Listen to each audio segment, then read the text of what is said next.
Welcome to the deep dive. Today we're venturing into the really quite intriguing history of a powerful, yet often, well, overlooked institution, the Bank for International Settlements. That's right. You, our listener, pointed us towards Adam LeBor's Tower of Basel, and honestly, it's proving to be a fascinating read. Absolutely.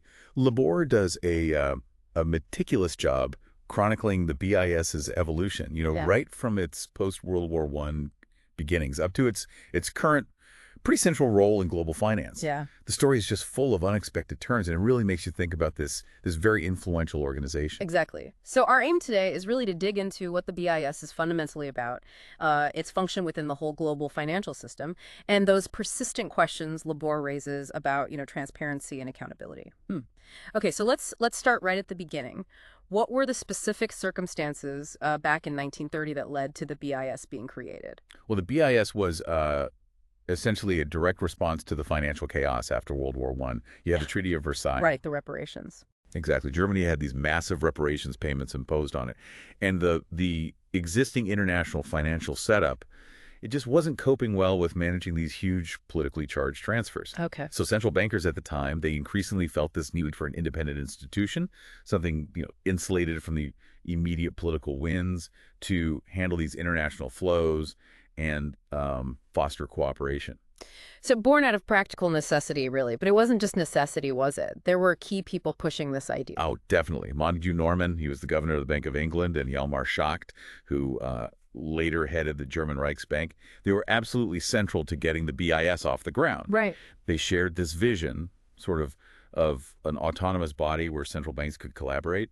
And yeah, that vision became reality in Basel, 1930. Basel, often seen as neutral territory.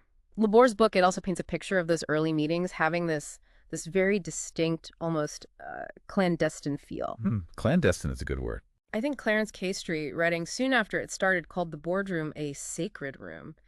It sounds very exclusive. That's a really accurate description, actually. This early focus on secrecy and what basically developed into let's say, a cozy club for central bankers. Yeah. That definitely became a core part of the BIS culture. And it wasn't just the vibe, was it? The BIS got some quite extraordinary legal privileges in Switzerland, protections almost like diplomatic status. Yes, that's right. The Swiss government granted the BIS truly remarkable legal status. Yeah. An exemption from all Swiss taxes, federal, cantonal, communal. Wow. And BIS employees got significant tax breaks, too. Even more striking, senior managers were given a status very much like diplomats. So like immunity. Pretty much. Yeah. Their luggage largely immune from search. Official papers inviolable. Visiting central bank governors got the same treatment in Basel. And maybe the most remarkable part, Go on. all BIS officials got lifelong immunity under Swiss law for anything done while performing their duties. Lifelong immunity. That's some serious insulation from oversight. It really is. And that level of protection, it wasn't just a legal detail. It fostered this culture of independence. Some might even say isolation that, still shapes how the BIS works and how it's seen today. And this culture of confidentiality, it seems it went right down to how they did business. Like deliberately not keeping detailed records of key talks. Precisely. The board points out there are no official minutes released for crucial meetings like the Global Economy meeting or the Markets Committee. None at all. Well, individuals might take their own notes, sure, but there's no formal public record. And this secrecy thing, it goes right back to the start. An American official back in '35 mentioned the quietness of Basel, how discreet these meetings were, hardly any public notice. Decades later, Charles Coombs from the New York Fed remembered that even when massive sums were involved, they often skipped formal contracts. A handshake deal between central bankers was apparently enough. Right. A world built on trust, perhaps, but definitely operating away from public eyes. Okay, so the BIS is set up, this independent kind of secretive hub. Then in the 1930s, things take a very dark turn with Nazi Germany's rise. How did that huge shift impact the BIS? Yeah, this is where the story gets particularly complex and, frankly, quite disturbing.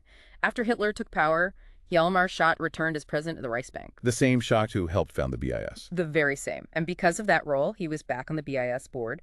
Then he personally appointed Kurt von Schroeder to the board. Von Schroeder. Any significance there? Oh, yes. Von Schroeder had significant Nazi party ties. He'd even hosted a really key meeting between Hitler and Franz von Papen. Plus, he was linked to Heinrich Himmler's slush fund. So the BIS, meant to be above politics, suddenly has key figures deeply tied to the Nazi regime right on its board. That must have created a very strange situation inside. It absolutely did. The BIS effectively became a central meeting place for bankers, and that included those directly working with the Nazis. LeBor even details some early instances of, like, say, questionable financial dealings by BIS officials, currency speculation, gold buys, suggesting a degree of, well, moral ambiguity quite early on. And Montagu Norman's relationship with Jacques LeBor looks at that closely, doesn't he? Questions must have been raised, given the political climate. Yes, absolutely. Ernest Bevin, a big figure in the British trade unions, was very vocal about his concerns. He worried about these close ties between central bankers, particularly Norman's relationship with Schacht, who was, instrumental in rebuilding Germany at that point. Schacht. He was basically bankrolling Hitler's regime. In many ways, yes. Despite looking like a traditional banker, he became Hitler's chief financier. He used clever tricks like the MIFO bill. What was that exactly? Basically a kind of promissory note. It let them finance rearmament off the books, getting around treaty limits. A financial sleight of hand, really. And he was good at manipulating markets for Germany's benefit. The MIFO bill. So a covert way to fund military expansion. And Schacht, the guy behind it, is a key figure at the BIS, which, as you said, also had big investments in Germany. It feels like the BIS was, at best, in a really awkward spot, if not actively helping. Entangled is probably the fairest word. By 1939, the BIS had something like 294 million Swiss gold francs invested in Germany. That's substantial. Yeah. And beyond the money, the BIS gave the Third Reich a kind of financial respectability, a crucial link to the international system. Johann Willem Bayen, a Dutch banker who later became BIS president, he noted Norman had this unbounded admiration for Schacht, even though they were very different people. That close relationship, plus the financial ties, it really highlights a deep entanglement. Then World War II breaks out. The BIS declares itself neutral. But LeBor's book suggests this neutrality was maybe more of a cover for continuing business as usual. LeBor definitely argues that the BIS, in practice, acted almost like an arm of the Reichsbank during the war. It kept doing foreign exchange deals for Nazi Germany. And, most controversially, it accepted gold transfers from the Nazis, even though there were clear warnings it was likely looted. Looted gold from occupied countries. Yes. Yves Breart de Boissonner, the governor of the Bank of France under Vichy, he actually raised concerns about Belgian gold possibly ending up in Basel. But Thomas McKittrick, the American president of the BIS during the war, he largely brushed those concerns aside. Accepting potentially looted gold. That's a huge ethical red flag. And the BIS also recognized the Nazi-controlled banks in occupied countries, validating their seizure of assets. Exactly. They recognized the Nazi-appointed administrators of central banks in occupied territories, and their appropriation of assets, including assets belonging to Jewish people and institutions. What's more, the Axis powers eventually ended up holding a majority of the BIS's voting stock. A majority? Yes.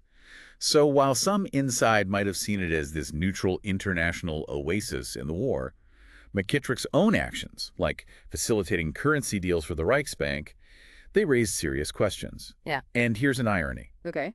The Reichsbank kept paying interest on BIS investments inside Germany.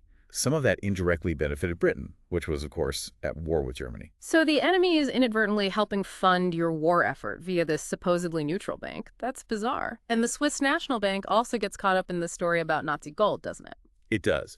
There was a big report commissioned by the Swiss government in the late 90s. It found that officials at the Swiss National Bank, the SNB, basically adopted a policy of don't ask, don't tell about where gold deposited during the war came from. So they suspected it was looted. They knew a significant amount was looted, including gold taken from Holocaust victims, and the SNB bought huge quantities of gold directly from the Nazi regime. Unbelievable. Meanwhile, across the Atlantic, the U.S. Treasury Department, under Henry Morgenthau Jr. and Harry Dexter White, they were deeply suspicious of the BIS. Oh, very much so.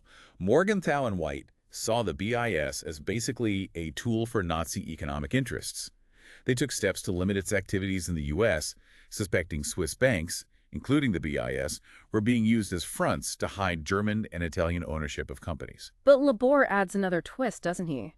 McKittrick wasn't just dealing with the Nazis. Exactly. It's more complicated. LeBor shows McKittrick was also acting as a secret back channel. He was relaying messages between anti-Nazi Germans and American intelligence, the OSS. Really? Yes, he even got peace feelers from people like Adam von Trotz-Zolz, who was a key figure in the German resistance against Hitler. So the BIS president is talking to both sides during the war. That adds yet another layer of complexity to this whole quite murky picture. It really does. And the BIS was even involved in talks about post-war economic plans involving German industries while the war was still on. Yes.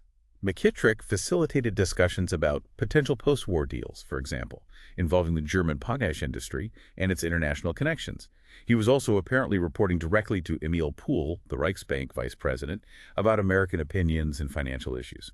Right. So as the war ends, there must have been huge questions about whether the BIS should even continue to exist, given everything that had happened. Absolutely. There were very strong arguments for dissolving it. Morgenthau and White pushed hard for this at the Bretton Woods Conference, where the whole post-war financial system was being designed. They felt its wartime record was just too compromised. Precisely. But others argued it should survive. They stressed its potential role in helping with post-war financial reconstruction. McKittrick himself argued this point very forcefully. And in the end, the BIS did survive. How did it pull that off, especially with powerful opposition from the U.S. government? Well, the BIS proved remarkably adept at adapting. It cleverly positioned itself within the new global financial setup of the Bretton Woods system. Crucially, it avoided competing directly with the new IMF and World Bank. Ah, so it found a niche. Exactly. It focused on providing discrete, specialized services and, importantly, that confidential meeting place for central bankers, which was still very much in demand. And significantly, it even acted as the agent for payments under the Marshall Plan and the later European Payments Union. So it played a really key role in Europe's post-war recovery. So it made itself useful, indispensable even in the new order. And it seems some key figures shaping that post-war world had BIS connections. Indeed. People like Owen Young, who helped create the BIS in the first place, and Alan Dulles, later CIA director, who saw rebuilding German industry as vital against communism and was involved with the Marshall Plan. He had BIS links. Eugene Black, head of the World Bank, had worked at Chase National Bank, which later hired McKittrick after he left the BIS. Connections ran deep. Okay, moving forward into the second half of the 20th century. LeBor talks about the Tower of Basel, the physical building, becoming a symbol of the BIS's growing, maybe quieter influence. What were some key moments that cemented this? Yeah, the construction of that imposing tower in Basel certainly symbolized its growing stature. And the BIS was involved in quite a few major global economic events. LeBor details its role in the Hungarian economic reforms just before the fall of the Iron Curtain. BIS President Fritz Weiler's intervention there was apparently quite pivotal. Interesting. And it also managed bailout packages during the Latin American debt crisis in the 1980s. That was a huge undertaking.